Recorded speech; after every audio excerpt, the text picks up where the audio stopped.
नमस्कार। आज हम हिंदी पाठ्यपुस्तक स्पर्श कक्षा 9 हिंदी का पाठ धूल पढ़ेंगे। इसके लेखक रामविलास शर्मा हैं।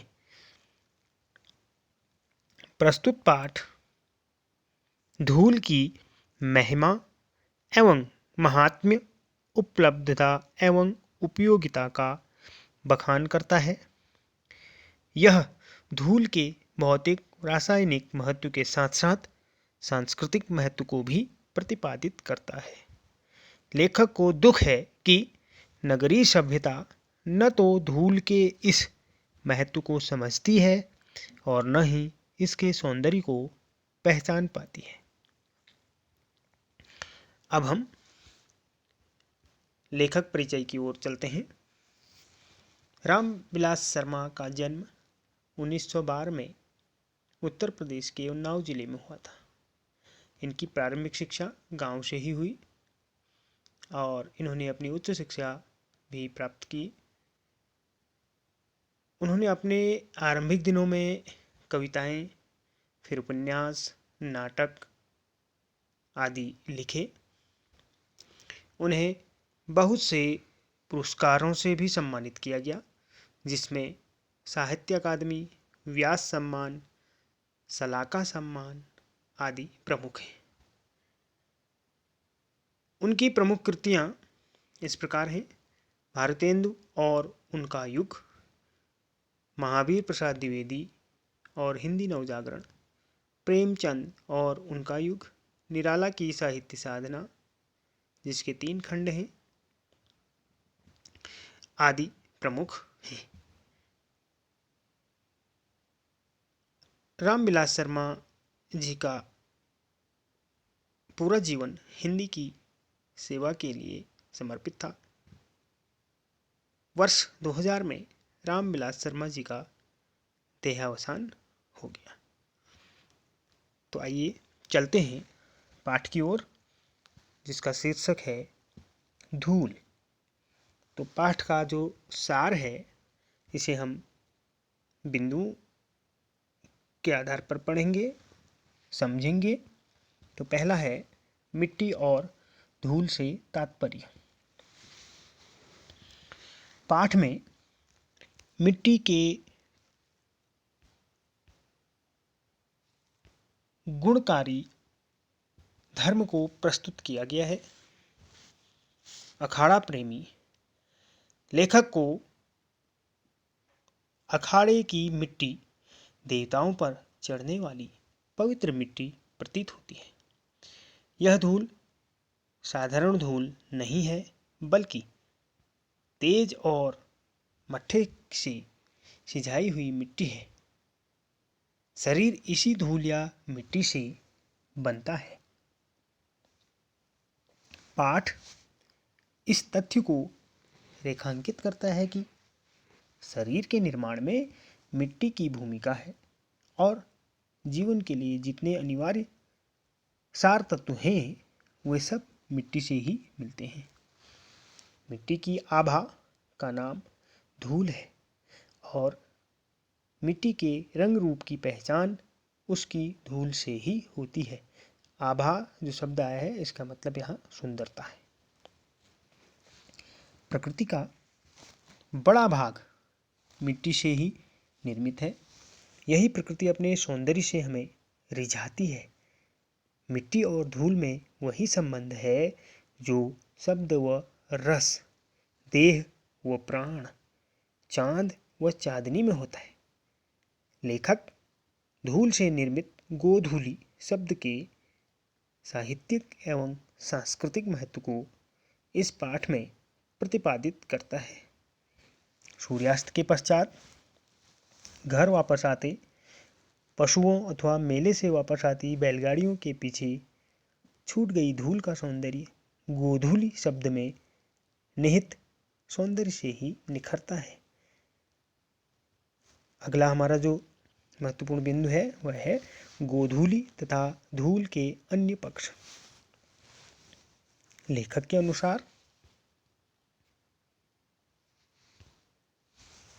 भले ही अनेक कवियों ने गोधूली शब्द का कविताओं में नगरीय ढंग से वर्णन किया हो, परंतु यह शब्द ग्राम्य भाषा एवं संस्कृति की धरोहर है।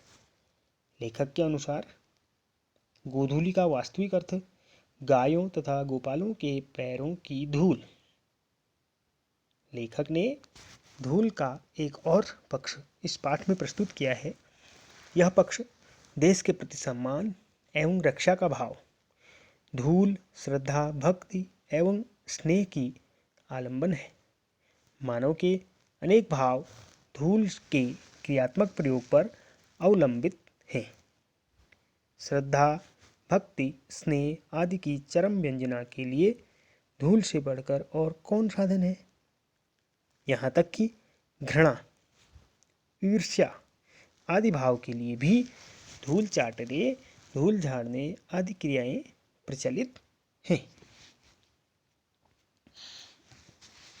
अगला जो हमारा बिंदु है, मिट्टी और धूल का महत्व। प्रस्तुत पाठ में धूल के कई अर्थों को प्रतिपादित किया गया है। धूल की व्यंजनाएं अलग अलग रूपों में अलग अलग प्रकार से प्रस्तुत होती हैं। धूल का वर्ण मिट्टी की पहचान है। श्वेत रंग की मिट्टी का अनिवार्य रंग है, विशेषण नहीं। धूल का सामाजिक पक्ष देश के प्रति सम्मान में दिखता है। किसान का महत्व इसलिए गौण नहीं हो सकता कि वह धूल से भरा होता है। धूल भरा हीरा भले ही अपनी चमक न बिखेरे, परंतु किसी चमकदार कांच से उसकी तुलना नहीं की जा सकती। हीरा अमर है, कांच नश्वर है। अतः समाज में मौजूद धूल भरे हीरे जैसे व्यक्तित्व को पहचान कर उन्हें महत्व देने की आवश्यकता है। जिस समय हम इनके महत्व को पहचानेंगे, उस दिन से समाज को एक नई दिशा एवं गति मिलेगी। तो प्रस्तुत पाठ में कवि रामविलास शर्मा ने बहुत ही सुंदरता के साथ धूल का महत्व यहाँ बताया गया है, जिसमें कवि ने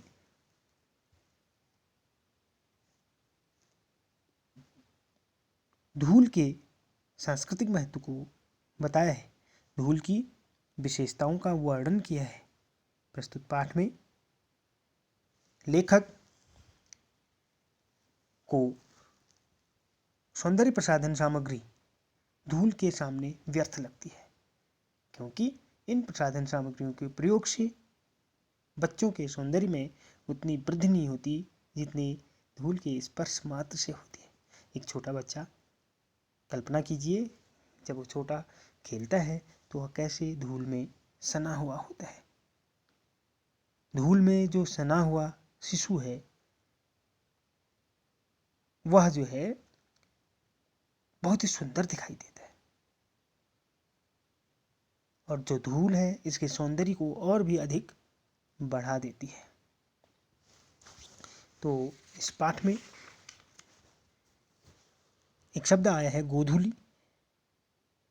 तो गोधूली का वास्तविक अर्थ सिर्फ गांव में ही मौजूद जो धूल है वह नहीं है, बल्कि इसका शाब्दिक अर्थ है गो धूली। गो मतलब गाय, गोपालों के पदों की धूली, उनके पैरों की जो धूल है, गांव की कच्ची मिट्टी की सड़कों पर ही उड़ सकती है। शहरों में न तो गायें गांव की तरह झुंड में चलती हैं और न ही गोपाल, इसलिए गोधूली को गांव की संपत्ति कहा गया है। तो यहाँ प्रश्न आता है, लेखक कहते हैं कि मिट्टी और धूल में क्या अंतर है। तो मिट्टी एवं धूल में हम अभी पाठ में भी पढ़ चुके हैं, वही अंतर होता है जो शब्द और रस में, जो देह और प्राण में शरीर और प्राण जो चांद और चांदनी में होता है। मिट्टी की आभा का नाम ही धूल है और मिट्टी के रंग रूप की पहचान उसकी धूल से ही होती है। तो बच्चों, अंत में हम कह सकते हैं कि जो धूल है मातृभूमि, देश एवं संस्कृति की प्रतीक है। ग्रामीण परिवेश में धूल का सर्वाधिक प्रचलित रूप गोधूली है। धूल मिट्टी गांव का श्रृंगार है। श्रद्धा, भक्ति एवं स्नेह व्यक्त करने के लिए धूल से बढ़कर कोई भी साधन नहीं है। तो बच्चों, मैं आशा करता हूँ कि आपको यह पाठ समझ आया होगा और अपनी अगली प्रस्तुति के साथ जल्दी ही उपस्थित होऊंगा। तब तक के लिए धन्यवाद।